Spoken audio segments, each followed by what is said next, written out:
Sector wise E T F. So ಈ sector wise E T F ಯಾವ್ದಾವ್ದಿದೆ ಅಂತ ನೋಡೋಣ. ಸೊ ನಾನು ಮೊದಲು ಪಾರ್ಟ್ 1ನಲ್ಲಿ ಹೇಳಿದ್ದೆ sector wise E T F ಬಗ್ಗೆ ಎಕ್ಸ್ಪ್ಲೇನ್ ಮಾಡ್ತೀನಿ, ಇನ್ನೊಂದು ಡೀಟೇಲಾಗಿ ಎಕ್ಸ್ಪ್ಲೇನ್ ಮಾಡ್ತೀನಿ ಇ ಟಿ ಎಫ್ ಬಗ್ಗೆ ಅಂತೇಳಿ. ಸೊ ಇನ್ನೂ ನೀವು ಪಾರ್ಟ್ 1ನ ನೋಡಿಲ್ಲ ಅಂತ ಹೇಳಿದ್ರೆ ಕೆಳಗಡೆ ಡಿಸ್ಕ್ರಿಪ್ಷನಲ್ಲಿ ಪಾರ್ಟ್ 1 ಲಿಂಕ್ ಕೊಟ್ಟಿರ್ತೀನಿ ನೋಡಿ, ಓಕೆನಾ. So sector wise E T F ಅಲ್ಲಿ ಬ್ಯಾಂಕಿಂಗ್ ಸೆಕ್ಟರ್ ಇದೆ. ಸೊ ಬ್ಯಾಂಕಿಂಗ್ ಸೆಕ್ಟರಲ್ಲಿ ಏನು ಬರುತ್ತೆ ಅಂತ ಹೇಳಿದ್ರೆ ಇ ಟಿ ಎಫ್, ಯಾವ ಇ ಟಿ ಎಫ್ ಬರುತ್ತೆ ಅಂತ ಹೇಳಿದ್ರೆ Nippon Indian E T F Nifty bank BeES ಅಂತ ಕರಿತೇವೆ, ಓಕೆನಾ, ಬ್ಯಾಂಕ್ ಬೀಸ್ ಅಂತ ಕರಿತಾರೆ. ಸೊ ಅಲ್ಲಿ ನೀವು ಒಂದು ಕ್ವಾಂಟಿಟಿ ಇ ಟಿ ಎಫ್ ತೊಗೊಂಡ್ರೆ 12 ಬ್ಯಾಂಕ್ ತೊಗೊಂಡಂಗೆ, ಟೋಟಲಾಗಿ ಒಂದು quantity of E T F ನೀವು ತೊಗೊಂಡ್ರೆ 12 ಬ್ಯಾಂಕು ಆ ಇ ಟಿ ಎಫ್ನಲ್ಲಿ ಇರುತ್ತೆ, ಓಕೆನಾ. ಸೊ ನೀವು 12 ಬ್ಯಾಂಕ್ನ ಶೇರ್ಸ್ನ ಬೈ ಮಾಡ್ದಂಗೆ ಅರ್ಥ, ಓಕೆನಾ. ಸೊ ಅದಕ್ಕೆ ಹೇಳೋದ್ರಿಂದ ಕಾಂಬಿನೇಷನ್ ಆಫ್ ಇ ಟಿ ಎಫ್ನ ಕಾಂಬಿನೇಷನ್ ಆಫ್ ಸ್ಟಾಕ್ ಮತ್ತು ಮ್ಯೂಚುವಲ್ ಫಂಡ್ ಅಂತ ಹೇಳಿದ್ರು. ಸೊ ನಿಮ್ಗೆ ಅರ್ಥ ಆಗಿಲ್ಲ ಅಂತ ಹೇಳಿದ್ರೆ ಈ ಪಾರ್ಟ್ 1 ವಿಡಿಯೋನ ನೋಡಿ ನಿಮ್ಗೆ ಅರ್ಥ ಆಗುತ್ತೆ ಇ ಟಿ ಎಫ್ ಅಂದರೆ ಏನು ಅಂತೇಳಿ. ಸೊ ನಾನು ಟಾಪಲ್ಲಿ ಲಿಂಕು ಕೊಟ್ಟಿರ್ತೀನಿ ಮತ್ತು ಕೆಳಗಡೆ ಡಿಸ್ಕ್ರಿಪ್ಷನಲ್ಲೂ ಲಿಂಕ್ ಇರುತ್ತೆ ಪಾರ್ಟ್ 1 ಮರಿದೆ ನೋಡಿ, ಓಕೆನಾ. ಈಗ ಐ ಟಿ ಸೆಕ್ಟರ್ದು ಐ ಟಿ ಸೆಕ್ಟರ್ದು ಇ ಟಿ ಎಫ್ ಇದೆ, ಅದನ್ನ Nippon Indian E T F Nifty I T BeES ಅಂತ ಕರೀತಾರೆ, ಓಕೆ. ನಿಮ್ಮೆಲ್ಲ ಸ್ಕ್ರೀನ್ಶಾಟ್ ಹಾಕ್ತೀನಿ, ಅವಾಗ ಗೊತ್ತಾಗುತ್ತೆ. ಸೊ ಫಾರ್ ಎಕ್ಸಾಂಪಲ್ ನೀವೇ ಸರ್ ನನಗೆ ಐ ಟಿ ಸೆಕ್ಟರ್ ಬಗ್ಗೆ, ನನಗೆ ಶೇರ್ಸ್ ಬಗ್ಗೆನೇ ಗೊತ್ತು, ನಾನು I T E T F ಅಲ್ಲಿ ಇನ್ವೆಸ್ಟ್ ಮಾಡಲ್ಲ ಅಂದರೆ ನೀವು ಶೇರ್ಸ್ ನೀವು ಇಂಡಿವಿಜುವಲಾಗಿ ಇನ್ವೆಸ್ಟ್ ಮಾಡ್ಬೋದು. ನಿಮಗೆ ಅಷ್ಟೊಂದು ನಾಲೆಜ್ ಇದೆ sir, I T company Infosys T C S ಚೆನ್ನಾಗಿ ಪರ್ಫಾರ್ಮ್ ಆಗ್ತಿದೆ, ನನಗೆ ಅದ್ರ ಬಗ್ಗೆ ಐಡಿಯಾ ಇದೆ, ಐ ಟಿ ಕಂಪ್ನಿ ಬಗ್ಗೆ ಐಡಿಯಾ ಇದೆ, ನಾನು ಇ ಟಿ ಎಫ್ ಬದಲು ಇಂಡಿವಿಜುವಲ್ ಕಂಪ್ನಿಯಲ್ಲೇ ಇನ್ವೆಸ್ಟ್ ಮಾಡ್ತೀನಿ, ನಿಮ್ಮ ಇಷ್ಟ, ಅದು ಹಂಗೂ ಇನ್ವೆಸ್ಟ್ ಮಾಡ್ಬೋದು. ಸರ್ ನಂಗೆ ಐಡಿಯಾನೇ ಇಲ್ಲ, ಐ ಟಿ ಕಂಪ್ನಿ ಬಗ್ಗೆ ಐಡಿಯಾನೇ ಇಲ್ಲ ಅಂತ ಹೇಳಿದ್ರೆ ನಿಮ್ಗೆ ಐ ಟಿ ಸೆಕ್ಟರ್ ಇನ್ವೆಸ್ಟ್ ಮಾಡಬೇಕು ಅಂತ ಹೇಳಿದ್ರೆ ನಿಪಾನ್ ಇಂಡಿಯನ್ ಐ ಟಿ ಬೀಸ್ ಇಸ್ಕೊಂಡ್ರೆ ನೀವು ಐ ಟಿ ಸೆಕ್ಟರಲ್ಲಿ ಇನ್ವೆಸ್ಟ್ ಮಾಡ್ಬೋದು, ಓಕೆನಾ. ಸೊ ಅದೇ ರೀತಿ ನೀವು ಕಮಾಡಿಟೀಸ್, ನಾನು ಮುಂಚೆನೇ ಹೇಳ್ತಿದ್ದೆ ಕಮಾಡಿಟೀಸ್, ಗೋಲ್ಡ್ ಬೀಸ್ ತೊಗೊಳ್ಳಿ 68 ರೂಪಾಯಿ ಕೊಟ್ಟರೆ ನಿಮಗೆ 1 ಗ್ರಾಮ್ ಗೋಲ್ಡ್ ಇವಾಗ ನೀವು ಫಿಸಿಕಲಾಗಿ ತೊಗೊಬೇಕು ಅಂದರೆ 1 ಗ್ರಾಮ್ ಗೋಲ್ಡ್ 7,900 ಸಮಥಿಂಗ್ ಇದೆ. ಅದೇ ನೀವು 8,000 ಕೊಡೋಕ್ಕಾಗಲ್ಲ ಸರ್ 1 ಗ್ರಾಮ್ ತೊಗೊಳೋದಕ್ಕೆ ಒಡವೆ ಅಂಗಡಿಗೆ ಹೋಗಿ ಅಂತ ಹೇಳಿದ್ರೆ ನಿಮ್ಗೆ 68 ರೂಪಾಯಿಗೂ ತೊಗೋಬೋದು ಅಂತ ನಾನು ಯಾವಾಗೂ ಹೇಳ್ತೀನಿ ನಿಮಗೆ, ಗೋಲ್ಡ್ ಬೀಸ್ ತೊಗೊಳ್ಳಿ ಅಂತ. ಸೊ ಹೆಂಗೆ ಸರ್ ಅಲ್ಲಿ ನೋಡಿದ್ರೆ ಅಂಗಡಿಗೆ ಹೋದರೆ 1 ಗ್ರಾಮು 8,000 ಅಂತಾರೆ, ನೀವು ನೋಡಿದ್ರೆ 68 ರೂಪಾಯಿ, ಅದು ಹೆಂಗೆ ಅರ್ಥ ಅಂತ ಹೇಳಿದ್ರೆ ನಿಮ್ಗೆ ಹೇಳ್ಬಿಡ್ತೀನಿ ನೋಡಿ, ನಿಮ್ಗೆ ಅರ್ಥ ಆದಂಗೆ ನಾನು ಯಾಕೆ ನಿಮಗೆ ಗೋಲ್ಡ್ ಬೀಸ್ ತೊಗೊಳ್ಳಿ ಅಂತ ಹೇಳ್ತೀನಿ ಅನ್ನೋದಕ್ಕೆ, ಓಕೆನಾ. ಇವಾಗ ಅಂಗಡಿಗೆ ಹೋದರೆ 24 ಕ್ಯಾರೆಟ್ 24 ಕ್ಯಾರೆಟ್ ನೀವು ಅಂಗಡಿಗೆ ಹೋದರೆ 8,300 ರೂಪಾಯಿ ಇದೆ, ಇವತ್ತಿನ ರೇಟ್ ಹೇಳ್ತಾ ಇದ್ದೀನಿ 8,300 ರೂಪಾಯಿ ಇದೆ. ಅದೇನಾದರೂ ಒಂದು 5% ಜಾಸ್ತಿ ಆದರೆ ಅಂದರೆ ಮೇಲಕ್ಕೆ ಹೋದರೆ ಗ್ರೋತ್ ಆದರೆ 5% ಗ್ರೋತ್ ಆದರೆ ಎಷ್ಟಾಗುತ್ತೆ, ಇವತ್ತೇನೋ 8,300 ಇರ್ಬೋದು, 5% ಗ್ರೋತ್ ಆದರೆ 415 ರೂಪಾಯಿ ಜಾಸ್ತಿ ಆಗುತ್ತೆ. ಅಂದರೆ ಇವತ್ತಿನ ರೇಟು ಪ್ಲಸ್ 5% ಜಾಸ್ತಿ ಆದರೆ ಎರಡೂ ಆ್ಯಡ್ ಮಾಡಿದ್ರೆ 8,715 ರೂಪಾಯಿ ಆಗುತ್ತೆ. ಅಂದರೆ 5% ಜಾಸ್ತಿ ಆದರೆ ಇವತ್ತು ತೊಗೊಂಡು ಒಂದು ತಿಂಗಳು 2 ತಿಂಗಳು ಬಿಟ್ಕೊಂಡು ಜಾಸ್ತಿ ಆದರೆ 5% ಜಾಸ್ತಿ ಆದರೆ ಇಷ್ಟು ರೇಟ್ ಆಗುತ್ತೆ. ಸೊ ಓಕೆನಾ. ಅದೇ ಫಾರ್ ಎಕ್ಸಾಂಪಲ್ಗೆ ಇನ್ನೊಂದು, ಅದು ಇವತ್ತಿನ 8,300 ರೂಪಾಯಿ ಕೊಟ್ಟು ತೊಗೊಂಡ್ರಿ, ಒಂದು ಸ್ವಲ್ಪ ದಿನ ಆದಮೇಲೆ 10% ಗ್ರೋತ್ ಆಯಿತು, ಎಷ್ಟಾಯಿತು 10% ಗ್ರೋತ್ ಆದರೆ 830 ರೂಪಾಯಿ ಜಾಸ್ತಿ ಆಗುತ್ತೆ. ಸೊ ಇದು ಆ್ಯಡ್ ಮಾಡಿದ್ರೆ ನಿಮ್ಮ ವ್ಯಾಲ್ಯೂ ಆಫ್ ನಿಮ್ಮ ಗೋಲ್ಡ್ ವ್ಯಾಲ್ಯೂ 9,130 ರೂಪಾಯಿ ಆಗುತ್ತೆ. ನಾನು ಯಾಕೆ ಇದು ಎಕ್ಸಾಂಪಲ್ ಕೊಡ್ತಾ ಇದ್ದೀನಿ ಅಂತ ಹೇಳಿದ್ರೆ, ಇದು ಫಿಸಿಕಲ್ ಗೋಲ್ಡ್ನ ಎಕ್ಸಾಂಪಲ್ ಕೊಡ್ತಾ ಇದ್ದೀನಿ ಅಂತ ಹೇಳಿದ್ರೆ, ನೀವು ಗೋಲ್ಡ್ ಬೀಸ್ನ ಬೈ ಮಾಡಿದ್ರೂ ಅದೇ ರೀತಿ ಗ್ರೋತ್ ಆಗುತ್ತೆ ಅಂತೇಳಿ. ಉದಾಹರಣೆಗೆ ನೋಡಿ, ನೀವೇನಾದರೂ ಒಂದೇ ಒಂದು ಗೋಲ್ಡ್ ಬೀಸ್ ಬೈ ಮಾಡಿದ್ರಿ ಅಂತ ಅಂದ್ಕೊಳ್ಳಿ 68 ರೂಪಾಯಿ ಕೊಟ್ಟು.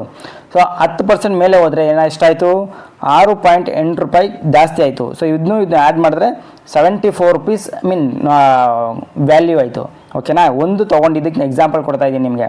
ಅದೇ ನೀವು 68 ರೂಪಾಯಿದು 100 ಕ್ವಾಂಟಿಟಿ ತೊಗೊಳ್ಳಿ, 68 ರೂಪಾಯಿ ಇಂಟು 100 ಹಾಕಿ. ಸೊ 6,800 ರೂಪಾಯಿ ಅಷ್ಟು ವ್ಯಾಲ್ಯೂ ತೊಗೊಂಡ್ರಿ ಗೋಲ್ಡ್ ಅಂದ್ಕೊಳ್ಳಿ, ಗೋಲ್ಡ್ ಬೀಸ್ನ ತೊಗೊಂಡ್ರಿ ಅಂತ ಅಂದ್ಕೊಳ್ಳಿ, ಓಕೆನಾ. ಸೊ 10% ಅದೇ ಮೇಲೆ ಹೋಯ್ತು ಅಂತ ಹೇಳಿದ್ರೆ 680 ರೂಪಾಯಿ ನಿಮಗೆ ಈ ತೊಗೊಂಡಿದ್ದು 6,800, 10% ಮೇಲೆ ಹೋದರೆ 6,080 ರೂಪಾಯಿ, ಎರಡು ಆ್ಯಡ್ ಮಾಡಿದ್ರೆ 7,480 ರೂಪಾಯಿ. ಅರ್ಥ ಆಯ್ತಾ?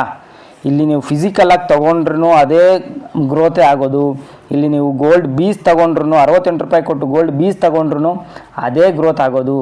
ಇಲ್ಲಿ ನೀವು ಕಮ್ಮಿ ರೇಟಿಗೂ ಬೈ ಮಾಡ್ಬೋದು, 100 ರೂಪಾಯಿ ಇದ್ರೂ ಬೈ ಮಾಡ್ಬೋದು.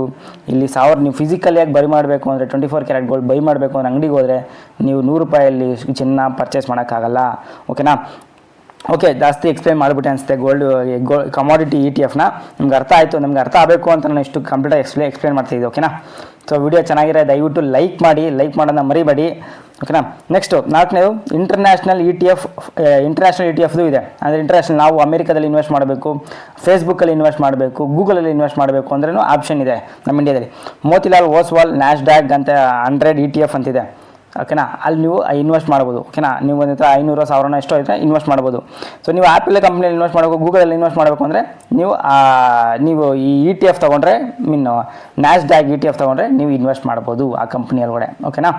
ನೆಕ್ಸ್ಟು ಇನ್ನೊಂದು ದೇಶದ್ದು ಯಾವುದಂದ್ರೆ ನಿಪಾನ್ ಇಂಡಿಯಾ ETF ಹ್ಯಾಂಗ್ ಶಾಂಗ್ ಅಂದರೆ ಹಾಂಗ್ಕಾಂಗ್ ಬೀಸ್ ಹಾಂಗ್ಕಾಂಗ್ ಕಂಟ್ರಿಲಿ ಇನ್ವೆಸ್ಟ್ ಮಾಡಬೇಕು ಅಂದ್ರೂ ಸಹ ನೀವು ಇನ್ವೆಸ್ಟ್ ಮಾಡ್ಬೋದು. ಓಕೆನಾ, ETF. ಓಕೆ, ಐದನೇದು ನೋಡೋಣ. ಐದನೇದು ಯಾವುದಿದೆ? ಥೆಮೆಟಿಕ್ ETF. ಸೊ ಥೆಮೆಟಿಕ್ ETF ಅಂದರೆ ಎಲೆಕ್ಟ್ರಿಕ್ ವೆಹಿಕಲ್ ETF. ಓಕೆನಾ, ಎಲೆಕ್ಟ್ರಿಕ್ ವೆಹಿಕಲ್. ಸೊ ಇವಾಗ ನಿಮಗೆ ಗೊತ್ತಲ್ಲ ಎಲೆಕ್ಟ್ರಿಕ್ ವೆಹಿಕಲ್ ಎಷ್ಟು ಪೆಟ್ರೋಲ್ ವೆಹಿಕಲ್ಗಿಂತ ಜಾಸ್ತಿ ಸೇಲ್ ಆಗ್ತಿದೆ. ಎಲೆಕ್ಟ್ರಿಕ್ ವೆಹಿಕಲು, ಎಲೆಕ್ಟ್ರಿಕ್ ಗಾಡಿ, electric car, electric lorry, electric bus. So ನೀವು ಎಲೆಕ್ಟ್ರಿಕ್ ಸೆಕ್ಟರಲ್ಲಿ ಇನ್ವೆಸ್ಟ್ ಮಾಡಬೇಕು ಅಂತಂದರೆ ನೀವು ಈ ಸೆಕ್ಟರಲ್ಲಿ ಥೆಮೆಟಿಕ್ ETF ಬೀಸ್ ಅಂತ ಟೈಪ್ ಮಾಡಿದ್ರೆ ನಿಮಗೆ ಸಿಗುತ್ತೆ ETF. ಓಕೆನಾ, ಎಲೆಕ್ಟ್ರಿಕ್ ವೆಹಿಕಲ್ ETF ನಿಮ್ಗೆ ಸಿಗುತ್ತೆ.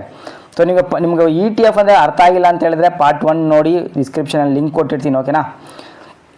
ಓಕೆ, ಸೊ ಇನ್ನು ಯಾಕಪ್ಪ ಇಷ್ಟು ETF ಅಂದರೆ ಇಷ್ಟು ಪಾಪ್ಯುಲರ್ ಯಾಕಾಗಿದೆ ಅಂತ ಹೇಳಿದ್ರೆ ಕಮಿಷನ್ನು ಮತ್ತು ಎಕ್ಸ್ಪೆನ್ಸ್ ರೇಷೋ ಅಂತ ಹೇಳ್ತಾರೆ. ಕಮಿಷನ್ಗೆ ತುಂಬ ಕಮ್ಮಿ. ಓಕೆನಾ, ಈ ETF ಅಲ್ಲಿ ಎಕ್ಸ್ಪೆನ್ಸ್ ರೇಷೋ ತುಂಬ ಕಮ್ಮಿ ಇದೆ compare to mutual fund, index ಫಂಡಲ್ಲಿ ಕಂಪೇರ್ ಮಾಡಿಕೊಂಡ್ರೆ ETF ಅಲ್ಲಿ ತುಂಬ ಕಮ್ಮಿ ಎಕ್ಸ್ಪೆನ್ಸ್ ರೇಷೋ, ಕಮಿಷನ್.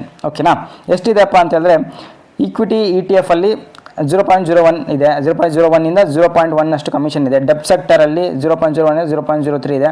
ಗೋಲ್ಡ್ ಸೆಕ್ಟರಲ್ಲಿ ಸ್ವಲ್ಪ ಜಾಸ್ತಿ ಇದೆ. 0.5 ಇಂದ 1% ಅಷ್ಟು ನಿಮಗೆ ಕಮಿಷನ್ ಇದೆ. ಓಕೆನಾ, ಅದಕ್ಕೆ ಇಷ್ಟು ಕಮ್ಮಿ ಕಮಿಷನ್ ಇರೋದಕ್ಕೋಸ್ಕರನೇ ಎಕ್ಸ್ಪೆನ್ಸ್ ರೇಷೋ ಕಮ್ಮಿ ಇರೋದಕ್ಕೆ ಇಷ್ಟು ಪಾಪ್ಯುಲರ್ ಆಗಿರೋದು ETF. ಎಷ್ಟು ಪಾಪ್ಯುಲರ್ ಆಗಿದೆ ETF ಅನ್ನೋದು ಒಂದು ಲೆಕ್ಕ ತೋರಿಸ್ಬಿಡ್ತೀನಿ ನೋಡಿ ನಿಮಗೆ.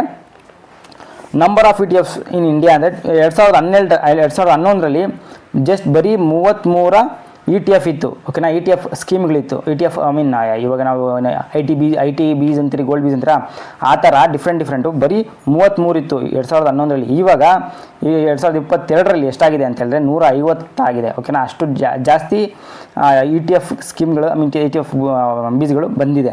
ಓಕೆನಾ, ಅದೇ ರೀತಿ ದುಡ್ಡು ಹಾಕೋರ ಸಂಖ್ಯೆನೂ ಜಾಸ್ತಿನೂ ಆಗಿದ್ದಾರೆ. AUM ಅಂದರೆ ಆ್ಯಾವ್ರೇಜ್ ಅಸೆಟ್ ಅಂಡರ್ ಮ್ಯಾನೇಜ್ಮೆಂಟ್ ಅಂದರೆ 2011ರಲ್ಲಿ ದುಡ್ಡು ಹಾಕೋರ ಸಂಖ್ಯೆ ಹೇಳ್ತಾರೆ ನಾನು. ದುಡ್ಡು ಹಾಕೋರು ಅಸೆಟ್ ಅಂಡರ್ ಮ್ಯಾನೇಜ್ಮೆಂಟ್ ಎಷ್ಟು ದುಡ್ಡು ಹಾಕಿದ್ದಾರೆ ಅಂತೇಳಿ 2011ರಲ್ಲಿ 10,600 ಕೋಟಿ ಅಷ್ಟು ಇನ್ವೆಸ್ಟ್ ಮಾಡಿದರು ETF ಅಲ್ಲಿ. ಆದರೆ ಇವಾಗ ಅಂದರೆ 2022 ಅಲ್ಲಿ 5 ಲಕ್ಷ ಕೋಟಿಯಷ್ಟು ETF ಅಲ್ಲಿ ದುಡ್ಡು ಹಾಕಿದ್ದಾರೆ ಜನ. ಸೊ ಎಷ್ಟು ಗ್ರೋತ್ ಆಗಿದೆ ನೋಡಿ, ETF ಅಲ್ಲಿ ದುಡ್ಡು ಹಾಕೋರ ಸಂಖ್ಯೆ ಎಷ್ಟು ಗ್ರೋತ್ ಆಗಿದೆ ನೋಡಿ. ಓಕೆನಾ, ಸೊ ಈ ಅಡ್ವಾಂಟೇಜಸ್ ಏನಿದೆ ಅಂತ ಹೇಳ್ಬಿಡೋಣ. ETF ಅಲ್ಲಿ ಇನ್ವೆಸ್ಟ್ ಮಾಡೋಕ್ಕೆ ಅಡ್ವಾಂಟೇಜಸ್ ಏನೇನಿದೆ ಅಂತ ಹೇಳ್ಬಿಡ್ತೀನಿ. ಮುಂಚೆ ಹೇಳ್ದಂಗೆ ಲೆಸ್ ಎಕ್ಸ್ಪೆನ್ಸ್ ರೇಷೋ ಅಂದರೆ ಎಕ್ಸ್ಪೆನ್ಸ್ ರೇಷೋ ತುಂಬ ಕಮ್ಮಿ. ಅಂದರೆ ಪ್ಯಾಸಿವ್ ಇನ್ವೆಸ್ಟ್ಮೆಂಟ್ ಅಂತ ನಾನು ಫಸ್ಟೇ ಹೇಳಿದ್ದೀನಿ. ಪ್ಯಾಸಿವ್ ಇನ್ವೆಸ್ಟ್ಮೆಂಟ್ ಅಂತಂದರೆ ತುಂಬ ರೆಗ್ಯುಲರಾಗಿ ಬೈ ಮಾಡಲ್ಲ, ಸೆಲ್ ಮಾಡಲ್ಲ ಬ್ರೋಕರು. ಓಕೆನಾ, ಯಾವಾಗ ಒಂದ್ಸತಿ ಬೈ ಮಾಡ್ತಾರೆ, ಯಾವಾಗ ಒಂದ್ಸತಿ ಸೆಲ್ ಮಾಡ್ತಾರೆ. ಅದಕ್ಕೆ ಲೆಸ್ ಎಕ್ಸ್ಪೆನ್ಸ್ ರೇಷೋ, ಇದು ಕಮ್ಮಿ ಕಮಿಷನ್ ಇದೆ. ಓಕೆನಾ, tracking easy, live market trading ಅಂದರೆ ಮಾರ್ಕೆಟ್ ಯಾವಾಗ ಓಪನ್ ಆಗುತ್ತೆ ಅವಾಗ ಸೆಲ್ ಮಾಡ್ಬೋದು, ಬೈ ಮಾಡ್ಬೋದು, ಅಷ್ಟು ಈಸಿ ಇರುತ್ತೆ. ಸೊ ಈಸಿ ಟು ಬೈ ಅಂದರೆ ಯಾವಾಗ ಬೇಕಾದರೂ ಸ್ಟಾಕ್ ಥರ ಶೇರ್ಸ್ ಥರ ಯಾವಾಗ ಬೇಕಾದ್ರೂ ಬೈ ಮಾಡ್ಬೋದು, ಸೆಲ್ ಮಾಡೋದು. Low risk comparatively low risk. ಏನು ಲೋ ರಿಸ್ಕ್ ಅಂದರೆ ನೀವು IT ಬೀಸ್ ಇಸ್ಕೊಂಡ್ರೆ ಬಂಚ್ ಆಫ್ IT ಕಂಪ್ನಿ ಇಸ್ಕೊತೀರಾ, ಒಂದೇ ಒಂದು IT ಕಂಪ್ನಿ ಇಸ್ಕೊಳಲ್ಲ. ಒಂದು IT ಕಂಪ್ನಿ ಮುಳುಗೋದ್ರೂ ಅದರಲ್ಲೇ ಒಂದು 10 ಕಂಪ್ನಿ ಇರುತ್ತೆ, IT ಕಂಪ್ನಿ ಇರುತ್ತೆ. ಸೊ ಅದು ಕಾಪಾಡುತ್ತೆ. ಸೊ ರಿಸ್ಕ್ ತುಂಬ ಕಮ್ಮಿ ಇರುತ್ತೆ. ಓಕೆ, ಯಾವತ್ತೂ ಈ ಇಂಡೆಕ್ಸ್ ಬಂದು 0 ಆಗೋಕ್ಕೆ ಚಾನ್ಸೇ ಇಲ್ಲ. ಯಾಕೆ 0 ಆಗೋಕ್ಕೆ ಚಾನ್ಸ್ ಇಲ್ಲ? ಫಾರ್ ಎಕ್ಸಾಂಪಲ್ಗೆ ನೀವು ನಿಫ್ಟಿ 50 ಬೀಸ್ ಇಸ್ಕೊಂಡ್ರೆ 50 ಕಂಪ್ನಿ ಇರುತ್ತೆ. ಯಾವತ್ತಾದರೂ ಒಂದು ಕಂಪ್ನಿ ಕೆಳಗೆ ಹೋದ್ರೂ ಇನ್ನೊಂದು ಕಂಪ್ನಿ ಆ್ಯಡ್ ಆಗುತ್ತೆ. ಚೆನ್ನಾಗಿರೋ ಕಂಪ್ನಿ ಈ ನಿಫ್ಟಿ ಬೀಸಲ್ಲಿ ಆ್ಯಡ್ ಆಗುತ್ತೆ. ಸೊ 0 ಆಗೋಕ್ಕೆ ಚಾನ್ಸೇ ಇಲ್ಲ. ಓಕೆನಾ, ನಿಫ್ಟಿ ಏನೋ ಇಂಡೆಕ್ಸು, ಈ ನಿಫ್ಟಿ 50 ಏನೋ ಇಂಡೆಕ್ಸ್ ಬೀಸು. ಸೊ ಅದಕ್ಕೆ ಲೋ ರಿಸ್ಕ್ ಅಂತ ಹೇಳ್ತಾರೆ. ಓಕೆನಾ, ಫ್ರೀಡಮ್ ಇನ್ ಲಾಕಿಂಗ್ ಪೀರಿಯಡ್ ಅಂದರೆ ನೀವು ಯಾವಾಗ ಬೇಕಾದರೂ ಬೈ ಮಾಡ್ಬೋದು, ಯಾವಾಗ ಬೇಕಾದರೂ ಸೆಲ್ ಮಾಡ್ಬೋದು. ಅದು ಈ 1 ವರ್ಷ ಇಟ್ಕೊಬೇಕು. ಮ್ಯೂಚುವಲ್ ಫಂಡ್ ಥರ ನೀವು 1 ವರ್ಷ ಇನ್ವೆಸ್ಟ್ ಮಾಡಬೇಕು, 2 ವರ್ಷ ಇನ್ವೆಸ್ಟ್ ಮಾಡಬೇಕು, ಆಮೇಲೆ ಸೆಲ್ ಮಾಡಬೇಕು. ಈ ಥರ ಲಾಕಿಂಗ್ ಪೀರಿಯಡ್ ಎಲ್ಲ ಇರುತ್ತಲ್ಲ, ಆ ಥರ ಇಲ್ಲ. ಯಾವಾಗ ಬೇಕಾದ್ರೂ ಬೈ ಮಾಡ್ಬೋದು, ಯಾವಾಗ ಬೇಕಾದ್ರೂ ಸೆಲ್ ಮಾಡ್ಬೋದು. ಇವತ್ತು ಬೈ ಮಾಡ್ಬೋದು, 3 ದಿನ ಆದಮೇಲೆ ಸೆಲ್ ಮಾಡ್ಬೋದು. ಓಕೆನಾ, ಅಷ್ಟು ಫ್ರೀಡಮ್ ಇರುತ್ತೆ ನಿಮಗೆ. ಮತ್ತು ಇನ್ನೊಂದು ಏನಂತ ಹೇಳಿದ್ರೆ ರೇಟಲ್ಲಿ ನೀವು 100 ರೂಪಾಯಿ ಇದ್ರೂ ಬೀಸ್ನ ಪರ್ಚೇಸ್ ಮಾಡಿ ETF ಅಲ್ಲಿ ಇನ್ವೆಸ್ಟ್ ಮಾಡ್ಬೋದು. 100 ರೂಪಾಯಿ ಇದ್ರೂ ETF ಅಲ್ಲಿ ಇನ್ವೆಸ್ಟ್ ಮಾಡ್ಬೋದು. ಲೈಕ್ ಎಕ್ಸಾಂಪಲ್ ಗೋಲ್ಡ್ ಬೀಸ್ ಇಲ್ಲಿದೆ, ಗೋಲ್ಡ್ ಬೀಸ್ 68 ರೂಪಾಯಿ ಇದ್ದರೆ ನೀವು ತೊಗೊಬೋದು. ಹಾಗೆ ಓಕೆನಾ, ಆ ರೀತಿ. ಸೊ ಡಿಸ್ಅಡ್ವಾಂಟೇಜ್ ನೋಡೋಣ. ಅಡ್ವಾಂಟೇಜ್ ನೋಡೋದು ಇವಾಗ ಡಿಸ್ಅಡ್ವಾಂಟೇಜ್ ಏನಿದೆ ಅಂತೇಳಿ. ರಿಟರ್ನ್ ತುಂಬ ಕಡಿಮೆ. ಏನಕ್ಕೆ ತುಂಬ ಕಡಿಮೆ ಅಂತ ಹೇಳಿದ್ರೆ ರಿಸ್ಕ್ ಕಮ್ಮಿ, ರಿಟರ್ನು ಕಡಿಮೆ. ಫಾರ್ ಎಕ್ಸಾಂಪಲ್ಗೆ ಇದು 12-15% ರಿಟರ್ನ್ ಬರ್ಬೋದು. ಇಲ್ಲಿ ನಿಫ್ಟಿ 50 ಬೀಸ್ ಇದೆಯಲ್ಲ, ಸೊ ಅಲ್ಲಿ. ಓಕೆನಾ, ಯಾಕೆ ಅಂತ ಹೇಳಿದ್ರೆ ರಿಸ್ಕ್ ಕಮ್ಮಿ ಇರುತ್ತೆ. ನಾವು ತುಂಬ ಕಂಪ್ನಿ ಡೈವರ್ಸಿಫೈ ಮಾಡೋದ್ರಿಂದ ರಿಟರ್ನು ಕಮ್ಮಿ, ರಿಟರ್ನು ಕಮ್ಮಿ, ರಿಸ್ಕು ಕಮ್ಮಿ. ಓಕೆನಾ, ಸೊ ಮತ್ತು ಇನ್ನೊಂದು ಸೆಕೆಂಡ್ ಒಂದು ವೆರಿ ಲೋ ಲಿಕ್ವಿಡಿಟಿ ಅಂತ ಹೇಳಿದ್ರೆ ವೆರಿ ಇಂಪಾರ್ಟೆಂಟ್ ಪಾಯಿಂಟ್ ಇನ್ನೇ ಗಮನಿಸಬೇಕು. ಇವಾಗ ಯಾವುದೇ ಒಂದು ETF ಅಲ್ಲಿ ಇನ್ವೆಸ್ಟ್ ಮಾಡೋಕ್ಕೆ ಮುಂಚೆ ಅದರಲ್ಲಿ ಎಷ್ಟು ಜನ ಬೈ ಮಾಡ್ತಿದ್ದಾರೆ, ಎಷ್ಟು ಜನ ಸೆಲ್ ಮಾಡ್ತಿದ್ದಾರೆ, ಎಷ್ಟು ಲಿಕ್ವಿಡಿಟಿ ಇದೆ, ಬೈ ಸೆಲ್ ಜಾಸ್ತಿ ಇದೆಯಾ ಅಂತ ಟ್ರ್ಯಾಕಿಂಗ್ ಮಾಡಬೇಕು. ಯಾಕೆಂತ ಹೇಳಿದ್ರೆ ನಾವು ಬೈ ಮಾಡಿಬಿಡ್ತೀವಿ ಅಂದ್ಕೊಳ್ಳಿ, ಯಾವತ್ತೋ ಒಂದು ಬೈ ಮಾಡಿಬಿಡ್ತೀನಿ, ಯಾವುದೋ ಒಂದು ಬೀಸ್ನ ಬೈ ಮಾಡಿಬಿಡ್ತೀನಿ, ETF ನ ಬೈ ಮಾಡ್ತೀವಿ. ಅದಾದಮೇಲೆ ನಾವು ಸೆಲ್ ಮಾಡೋ ಟೈಮಲ್ಲಿ ಬೈಯರ್ಸೇ ಇಲ್ಲ ಅಂತ ಹೇಳಿದ್ರೆ ನಾವು ಸೆಲ್ ಮಾಡೋಕ್ಕೆ ಆಗೋದಿಲ್ಲ, ಲಾಕ್ ಆಗಿಬಿಡ್ತದೆ. ಸೊ ಅದಕ್ಕೆ ಅದರಲ್ಲಿ ಲಿಕ್ವಿಡಿಟಿ ಅಂದರೆ ವಾಲ್ಯೂಮು ಎಷ್ಟು ಇದೆ ಅಂತ ನೋಡಬೇಕು ಆ ETF ಅಲ್ಲಿ, ಓಕೆನಾ. ಜಾಸ್ತಿ ಇರೋ ETF ನ ನಾವು ಬೈ ಮಾಡಬೇಕು, ಓಕೆನಾ. ಇವಾಗ ಇದು ಬೈ ಮಾಡೋದಕ್ಕೆ ETF ಅಲ್ಲಿ ಬೈ ಮಾಡೋದಕ್ಕೆ ಡಿಮ್ಯಾಟ್ ಅಕೌಂಟ್ ಇರಲೇಬೇಕು, ಓಕೆನಾ. ಅದೊಂದು ಡಿಸ್ಅಡ್ವಾಂಟೇಜಸ್ಸು. ಮತ್ತು ಅದರ ಚಾರ್ಜಸ್ ಎಲ್ಲದರಲ್ಲೂ ಬರುತ್ತೆ, ಇದರಲ್ಲೂ ಬರುತ್ತೆ. ಅದರ ಚಾರ್ಜಸ್ ಏನಂದರೆ STT ಬ್ರೋಕರೇಜು GST, ಸೊ ಎಲ್ಲ ಕಮಿಷನ್ ಬಂದೇ ಬರುತ್ತೆ, ಓಕೆನಾ. ಓಕೆ, ಸೊ ಇವಾಗ how to invest in ETF, ಹೆಂಗಪ್ಪ ಇನ್ವೆಸ್ಟ್ ಮಾಡೋದು, ಇಷ್ಟೆಲ್ಲ ಹೇಳ್ಬಿಟ್ಟು ಹೆಂಗೆ ಇನ್ವೆಸ್ಟ್ ಮಾಡೋದು ಅಂತ ಹೇಳಿದ್ರೆ, ನೀವು ಡಿಮ್ಯಾಟ್ ಅಕೌಂಟ್ ಇರಬೇಕು. ಇನ್ವೆಸ್ಟ್ ಮಾಡಬೇಕು ಅಂದರೆ ಡಿಮ್ಯಾಟ್ ಅಕೌಂಟ್ ಓಪನ್ ಮಾಡಲೇಬೇಕು. ಇವಾಗ ಬ್ಯಾಂಕಲ್ಲಿ ದುಡ್ಡು ಇಡಬೇಕಂದ್ರೆ ಬ್ಯಾಂಕ್ ಅಕೌಂಟ್ ಓಪನ್ ಮಾಡಬೇಕಲ್ಲ, ಅದೇ ರೀತಿ ನೀವು ಡಿಮ್ಯಾಟ್ ಅಕೌಂಟ್ ಓಪನ್ ಮಾಡಬೇಕು. ETF ಶೇರ್ ತೊಗೋಬೇಕು ಅಂತ ಹೇಳಿದ್ರೆ ಡಿಮ್ಯಾಟ್ ಅಕೌಂಟ್ ಓಪನ್ ಮಾಡಲೇಬೇಕು, ಓಕೆನಾ. ಸೊ ಡಿಮ್ಯಾಟ್ ಅಕೌಂಟ್ ಓಪನ್ ಮಾಡಿದ್ರೆ ನೀವು ಶೇರ್ಸು ತೊಗೊಬೋದು, ETF ತೊಗೊಬೋದು, ಓಕೆನಾ.